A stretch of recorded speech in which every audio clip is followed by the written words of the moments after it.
ولی بین رانش خوال بجارتن برین عراقی جی که هل بجارتن بر وقتا بونج بوکو پروسس سیاسی عراقی که بیت شر یا خو لی بگمان هل بجارتن هری آسه بونج بر کو پروسس بگمان افلیج بو پشتی به کشان مقتدا صدر شوندا پیکینانا دو کابینا حتی دیگه کابینا سودانی گلو هکل هل بجارتن بیت کرین یا بر وقتا یا پاش وقتا علي صاحب شروع بکاری سیاسی لبغداد گن مکاکلی دمات باش به ایدی بحثی هل بجارتن که پیش وقتا تکرین تو زانی جی دبال جور توقيت به خو عست خدا هل بجارنا که پاش وقته به که حتی تدبینی گلو ممکن هل بجارنا بیت کرن دوی سرو بندین هذا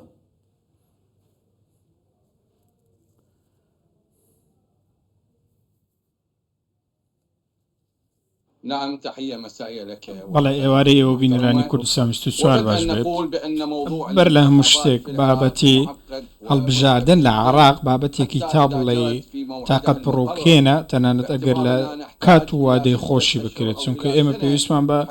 شش مانگ بو سالي كبو او زمين سازي بو هالبجاردن بكين زگەلەوەی هەڵبژاردن پێویستی بە پارەیەکی زۆری شە چکە گەر ئەومان لە بەرچاو بێت کە هەڵبژاردنی ڕابردوو نزیکەی 1 ملیار دۆلار یاخود 1 ملیار دینار ببورن لەسەر عراق کەوتووەوە جگەلەوەش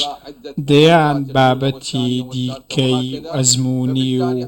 چەندین میکانیزمی پێویستە هەڵبژاردن لە عراق زۆر ئالۆزە بەڕاستی و عراق نە زەمینە سازی کردوونە ئامادەشە بۆ هەڵبژاردن بۆیە من پێم وایە هەڕەشەکردن بۆی هەڵبژاردنێکی پێشوەختە لە عراق بکرێت تەنیا کارتێکی فشارە هێزە شیعیەکان لە دژی سوودانی بەکاری دێنن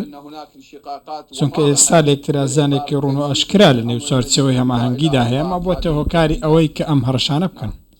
كواتا جبلي ويجا فاتو بحزك بيجمان هند آليين نوا شارچوه هيك وآليين بباندورن بون من نوري مالكي سروكي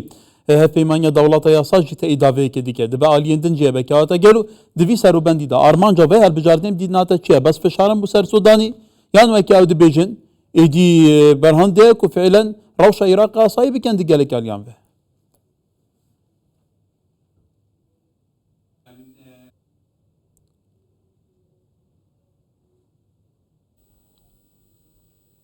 يعني اولا مطلب الانتخابات بەر لە هەموو شتێک داواکردنی هەڵبژاردنی پێشوەختە ئەمە یەکەم داواکاری نییە کە لە سوودانی کراوە ئەم بابەتەکەی دەستی پێکرد ئەو کاتە دەست پێکرد کە چوارچەوەی هەماهەنگی وای زانی کە ئێستا سوودانی خەریکە لە چوارچەوەی هەماهەنگی لا دەدات و خۆی بۆ ویلایەتێکی دیکە و حکوومەتێکی دیکە ئامادە دەکات عراق کێشەی شەڕی سەرکردایەتی هەیە بەڕاستی هیچ سەرکردەیەک نایەوێت سەرکردەیەکی دیکە بێت شوێنی ئەو بگرێتەوە بۆیە فشار لەسەر سوودانی بۆ ئەوەیە خۆی کاندید نەکاتەوە و پێشنیازی بۆ کراوە کە بەکو ماوەی 6 مانگ پێش ئێستا گوتی کە پێویستە دەست لە کار بکێشێتەوە بەڵام هەموو هێزەکانی چوارچەوەی هەماهەنگی بەڕاستی لەگەڵ مالێکی دانین لەم ئاراستەیە و پێیان وانییە ئەم بابەتەی مالێکی باشە بەڵام دوای ئەو بابەتەی لە مەکتەبەکەی سوودانی ڕوویدا لە نووسینگەکەی ئێستا سوودانی هەڵوێستەکەی زۆر لاواز بووە ڕەنگە ئەمە بێتە هۆکاری ئەوەی کە دیمەنی سیاسی بگۆڕێت دیارترینیان ڕەنگە دەستبەردام بێت لە بەڕێوەبەرایەتی هەواڵگەری کە سوودانی سەرپەرشتی دەکات جگەلەوەی هەندێک سەرکردەی زۆر نزیک لەو لە کارەکانیان دوور خراونەتەوە و بەڵێنی بە هەندێک لایەن داوە کە خۆی بۆ حکوومەتێکی دیکە کاندید نکاتەوە بەڵام بابەتی هەڵبژاردنی پێشوەختە ڕاستی دوورە پێم وانێ شتێکی وا ڕوودات لەو بارودۆخی ئێستا عراق پێویستمان بە کاتە پێویستمان بە پارەیە و پێویستمان بە بەڕاستی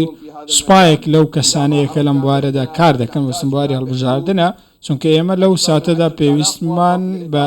زیاتر لە 10,000 کارمەندە بوو ئەوەی هەڵبژاردن بەڕێوە ببەن ئێمە ئەوەدە کاریمان نەکردو بەڵام وەکو گوتم کارتێکی فشاری بەهێزە بۆ سەر سوود بله برسالی دبه para سەدەم نەبە ئەستەن توزانیژی کی بازرگانی دیگە چەند هاوڵێنخوا بە میلیارەها دلارین عێراقی دەدزە پرۆسێسا دادگاکردنەوەی ئەستەن برێڤەندچە دبه وەیەکیش وان سەدەما بەعنی para بۆ عێراقی گرنگ نینە لێ ئەوە گرنگ گەلو یعنی ئەف سەرکردین سیاسی دەماتین بۆ نمونە سەردەمێ سودانی دبه سەردەمێکی باشتر بە حتا پەیوەندین هەولێرێ بەغدا باشتر بە عێراقیش gelek aliyan ve باشتر بە زیدەتر پێگەوێ یە هەرێمی نێودەوڵەتی بەهێزتر ببە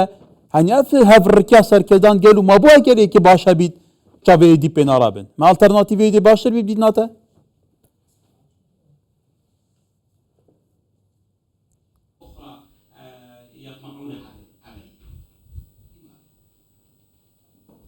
نعم يعني أولا دعني أؤيدك فيما تقول. بەلا هەموو شتێک من بەڕاستی لەگەڵ ئەوەدام کە بەڕاستی لە عراق پارە زۆر گرنگ نییە، چونکە پارێکە پارەیەکی سیاسیە و پارەی عراقیش بۆ هەموو کەس حەڵال کراوە و